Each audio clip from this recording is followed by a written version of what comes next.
अच्छा, मेरा एक जेन्युइन सवाल है आपसे। ये जो गॉन्टेड मैच डब्ल्यूडब्ल्यू ने किया है इंटरकॉन्टिनेंटल चैंपियनशिप के लिए नंबर 1 कंटेंडर बनने के लिए, इसमें 6 नाम है। आपके हिसाब से 6 हैं? हाँ, 6 ही नाम है। आपके हिसाब से कौन ये मैच जीत रहा है और कौन रेसलमेनिया में फेस कर रहा है गुंथर को चैंपियनशिप के लिए? चलो, अगर जिसने सही बता दिया उसको अभी जब भी डब्ल्यूडब्ल्यू इंडिया में अपना इवेंट करने आएगी तो मेरी तरफ से उसको फ्री टिकट दे दूंगा मैं। ये अभी सोच लिया मैंने, कुछ भी नहीं आया दिमाग में। तो बताओ कमेंट में क्या लगता है आपको। Okay, hello chatters, my name is Rohit and you are watching wrestle chatter. Welcome है गाइस आपका वॉइस ऑफ रेसलिंग के एक और नए एपिसोड में। और आज सबसे पहले अच्छे से बात करते हैं पॉल हेमन के बारे में। तो आज मंडे नाइट रॉ में हमको पता चला, कल डब्ल्यूडब्ल्यू ने भी इसको अनाउंस कर दिया था, मैंने इसको व्हाट्सएप चैनल पे भी शेयर कर दिया था कि पॉल हेमन जो है इस साल के हॉल ऑफ फेम में इंडक्ट होने वाले हैं। इसके बाद कुछ मस्त रिएक्शन है, ऐसे रोमन रेंज का वी द वन वाला रिएक्शन आता है। रॉक ने भी इंस्टाग्राम के नीचे ये लिखा कि बहुत टाइम से पेंडिंग था ये आइकॉनिक करियर, ब्यूटीफुल उन्होंने लिखा। सीएम पंक ने भी इसके ऊपर रिएक्ट किया, उन्होंने ये पॉल हेमन की बहुत पुरानी वाली फोटो डाली है और शायद आपने देखी भी होगी कहीं ना कहीं ये पॉल हेमन की फोटो। तो इस तरीके से कुछ रिएक्शन था, मतलब मेजर रिएक्शन आपको बता रहा हूं, जो बड़े बड़े कुछ रिएक्शन, वैसे तो सबने ही रिएक्ट किया इसके ऊपर। पॉल हेमन की एक मर्चेंडाइज भी डब्ल्यूडब्ल्यू ने निकाल दी, जहां पे सामने पॉल हेमन की मस्त सी फोटो है और उसको गोल्डन वाली थीम देंगे। डब्ल्यूडब्ल्यू ने बहुत अच्छा किया हुआ है, पीछे पूरे टेक्स्ट में प्रिंट है। तो ये पॉल हेमन के बारे में ये भी बात आ रही है, जो बहुत सारे लोग कह रहे हैं कि इस साल के हॉल ऑफ फेम में किसी और को नहीं होना चाहिए, सिर्फ पॉल हेमन का ही नाम होना चाहिए हॉल ऑफ फेम में। अब ये बात इसलिए बोली जा रही है क्योंकि इतना बड़ा नेम है पॉल हेमन, तो लोग ऐसे सोच रहे हैं कि भाई इस बंदे को अकेला ही करना चाहिए, इसको आराम से पूरा हॉल ऑफ फेम इसी के नाम हो जाना चाहिए। और इतना बड़ा नाम क्या है सच में पॉल हेमन? यार ये सवाल ही क्यों पूछ रहे हो? पॉल हेमन ने कितना कुछ किया हुआ है मैं बताऊंगा भी नहीं, क्योंकि इतना कुछ किया हुआ है तो भाई एक दो चीज बता के क्या ही फायदा। बैक स्टेज रोल से लेके ऑन स्क्रीन रोल से लेके हर रोल से लेके किसी का करियर बनाने से लेके पता नहीं क्या क्या किया है पॉल हेमन ने। कुछ ऐसे ऐसे काम जो मतलब कोई और कर ही नहीं सकता। अगर डब्ल्यूडब्ल्यू ऐसा कंसीडर कर रही है तो मेरे को लगता नहीं है कहीं से कोई गलत डिसीजन भी होगा। और पॉल हेमन का जो हॉल ऑफ फेम में आना है ना, ये डब्ल्यूडब्ल्यू बहुत टाइम पहले से ही करना चाहती थी, लेकिन पॉल हेमन ये चाह रहे थे कि मैं अभी ना करूं, ये अभी तो मेरा करियर चल रहा है। वो खुद अपने आप को हॉल ऑफ फेम में नहीं ऐसा चाहते थे कि मैं आऊं, लेकिन इस साल मामला ये अलग हुआ कि फिलाडेल्फिया से सारी चीजें हो रही हैं, ईसीडब्ल्यू से पॉल हेमन का जो गहरा रिश्ता है, तो उसका लिंक बनने की वजह से फिर पॉल हेमन ने अग्री कर लिया और इस वजह से Paul Heyman hall of fame की क्लास में आ रहे हैं। अब मेरे को ये भी देखना, वैसे पॉल हेमन ने बोला इसके बारे में हॉल ऑफ फेम के बारे में, लेकिन वो थोड़ा सा क्या मीडिया आउटलेट्स की तरफ से था, तो वो बिल्कुल वैसा जेन्युइन रिएक्शन नहीं था पॉल हेमन का, तो वो नहीं बताऊंगा भी नहीं मैं आपको कि इसमें कुछ खास भी नहीं है ऐसा। लेकिन पॉल हेमन जब एक्चुअल में इस चीज को एड्रेस करेंगे तो वो सुनने में बहुत मजा आएगा। और ये भी एक सवाल है बहुत बड़ा कि पॉल हेमन ब्रॉक लेसनर की क्या जोड़ी है। ब्रॉक लेसनर को डब्ल्यूडब्ल्यू इग्नोर कर रही है। हालांकि एक जगह मैंने देखा कि डब्ल्यूडब्ल्यू ने ब्रॉक लेसनर को मेंशन तो किया है इस पॉल हेमन का जो हॉल ऑफ फेम में आना, कि कैसे करियर्स में उन्होंने जो मैनेज किया है।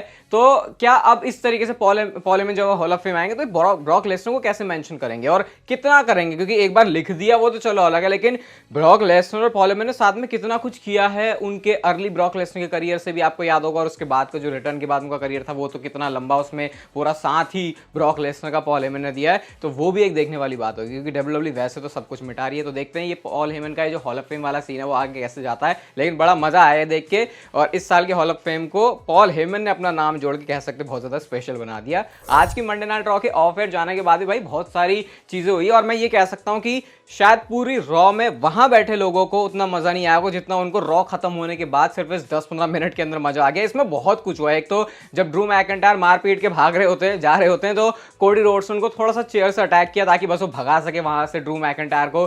सेथ रॉलिंस कहते हैं कि थैंक यू तुम लोगों ने डायरिया वाला चैंट किया, क्योंकि डायरिया ड्वेन उन्होंने नाम दिया था। फुल ऑफ शिट वो बोलना चाह रहे थे, उन्होंने बोला यूएसए नेटवर्क पे अब तो शो चल नहीं रहा तो मैं बोल सकता हूं, तो उन्होंने वो जो वर्ड है वो ड्रॉप कर दिया।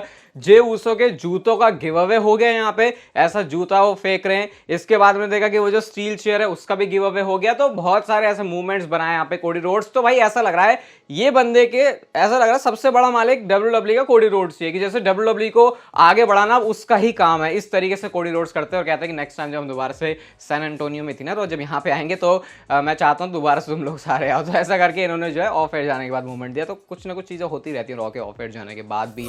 ड्रू मैकिंटायर जब मार के जा रहे थे तो उसके बाद कैमरा में उन्होंने एक चीज बोली, जब उस समय सीएम पंक के चैंट्स लग रहे थे, मैंने आपको सुबह रॉ वाली वीडियो में बताया था कि जब ड्रू मैकिंटायर थे तो सीएम पंक के चैंट लग रहे थे। तो ड्रू मैकिंटायर इस पे कैसे रिएक्ट करते हैं, वो कहते हैं this is bigger than CM Punk, this is about the world title. यानी वो बोले ना सीएम पंक के चैंट वेंट करने का कोई फायदा नहीं है।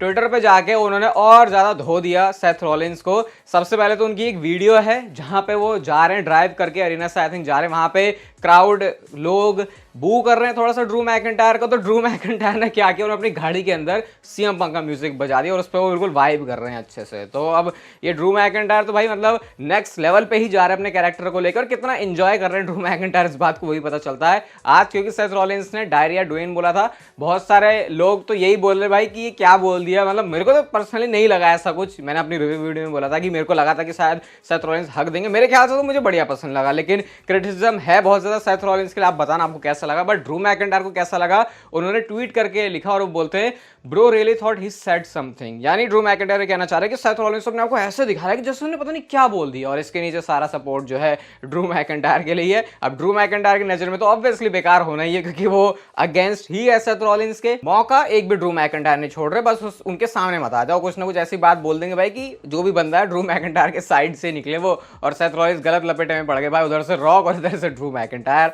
आज की रॉ में वालहला वाला मूवमेंट था, जब वो वालहला का जो भी है वो पता नहीं, मैं तो उसको क्राउन ताज ही बोलूंगा, वो माइकल कोल ने पहन लिया। तो WWE के ट्विटर अकाउंट ने ट्वीट ही कर दिया कि भाई चलो इसको अपना बैनर बनाओ। तो इसके नीचे लोगों ने ट्वीट करना शुरू कर दिया कि देखो भाई हमने माइकल कोल को रिस्पेक्ट देते हुए ऑलरेडी इसको अपना बैनर बना दिया। माइकल कोल जो कि रेयरली ट्वीट करते हैं, पैट मैकेफी उनके ट्वीट्स में होते हैं, कभी कभी जब भी वो आते हैं। यहाँ पर भी उन्होंने लिखा कि उनका एक बचपन का पुराना अपना जवानी लड़कपन का जो सपना है वो पूरा हो चुका है, और इस पर ऑलमोस्ट 30,000 से ज्यादा लाइक्स है। माइकल कोल, इतना मैं बोल सकता हूँ, विंस मैकमैन के जाने के बाद इतने फ्री दिमाग के हो गए हैं ना, वो जो चाहे वो बोल रहे हैं, बोल सकते हैं। जैसे आज स्टिंग का भी रेफरेंस हुआ था, स्टिंग के रेफरेंस आपको एक चीज बता देता हूँ, आज कोडी रोड्स ने भी अपने प्रोमो के अंदर स्टिंग वर्ड का यूज किया था। स्टिंग का उनका मतलब था कि चुभना, परेशान होना, वो जो स्टिंग इंग्लिश वाला वर्ड होता है, लेकिन काइंड ऑफ ये इसीलिए बोला गया क्योंकि स्टिंग का रिटायरमेंट भी हुआ था। तो ये एक तरीके से ट्रिब्यूट था कोडी रोड्स का स्टिंग के लिए, और उन्होंने ट्वीट तो वैसे किया ही था। तो अच्छा है भाई, बड़ा सही लगा देख के कि WWE में बोल ही रहा था कि WWE को बोलना चाहिए, उन्होंने बोला, तो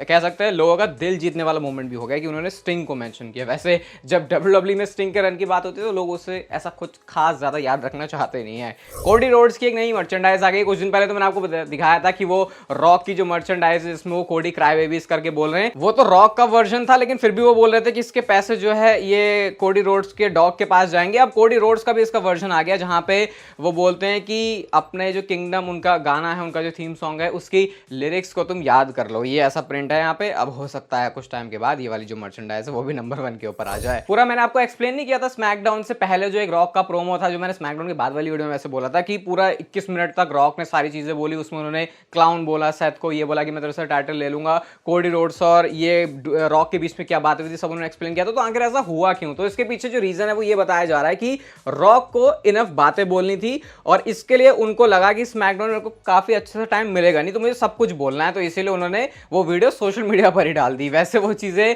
उसको बोलना चाहते थे स्मैकडाउन की रिंग के अंदर, लेकिन क्योंकि भाई 20 मिनट ऐसे इतना तो लंबा टाइम तो मिलेगा नहीं, वैसे तो 40 मिनट उनको दे देते, लेकिन शायद वो इंपॉर्टेंट बातें थी जो उनको और ज्यादा लगी, लेकिन थोड़ी सी कहानी समझाने के लिए। क्योंकि रॉक जब किसी चीज, अभी आप देखना रॉक को, अभी उनके जो काम है सोशल मीडिया पे वो सारा ऐसा लग रहा है तो WWE हर जगह WWE है, और जब वो किसी काम की तरफ होते हैं तो ऐसा लगता है वो बिल्कुल फोकस है। तो इसी वजह से उन्होंने अच्छे से टाइम लिया, इन्वेस्ट किया और वो स्टोरी बताने की कोशिश करी। वैसे स्मैकडाउन में शायद वो बताते, लेकिन क्योंकि उसके लिए टाइम कम उनको लगा तो फिर उन्हें लगा भाई चलो इसको सोशल मीडिया पर ही हम बता देते हैं।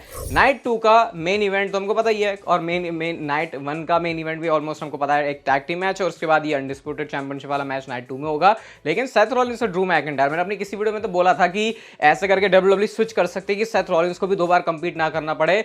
तो एक गिव अवे हो चुका है, स्पॉइल हुआ है, कैसे भी हुआ है, लेकिन माइकल कोल ने ये बोला कि नाइट 2 में जो को मेन इवेंट होने वाला है वो ड्रू मैकिंटायर और सेथ रॉलिंस का मैच होगा। यानी कि नाइट 1 में आराम से पहले अपना कोडी, रोमन, सेथ मेहनत कर लेंगे, और उसके बाद नाइट 2 में आके भी उनको थोड़ी सी मेहनत करनी, थोड़ी सी क्या बहुत ज्यादा मेहनत करनी पड़ेगी, क्योंकि मेजर मैच है इनके भाई। सही में ट्रू वर्क होर्स की डेफिनेशन ये 3 सुपरस्टार्स के लिए होने वाली है, क्योंकि कहीं कंपीट नहीं कर रही है, रेसलमेनिया में कंपीट कर रहे हैं, वो भी मेन मैचेस के अंदर, वर्ल्ड टाइटल वाले मैचेस के अंदर, और मेन इवेंट और को मेन इवेंट में। तो ऐसे भरोसेमंद सुपरस्टार हो WWE के पास, तो फिर उनकी तरक्की क्यों ना हो। आज की नेक्स्ट फाइनल स्टोरी रॉक के बारे में है और रोमन रेंस के बारे में है। तो ये तो हमको पता ही है, स्मैकडाउन में रॉक ने बोला था कि रोमन रेंस में तुमको एक्नॉलेज करता हूं, और हमको ये भी पता है कि रॉक आए तो थे रोमन रेंस से लड़ने, लेकिन उनको अपने प्लान्स को थोड़ा सा एक बहुत तगड़ा वाला टर्न मारना पड़ा, क्योंकि एक वी वांट कोडी वाला सीन सपाटा हो गया था।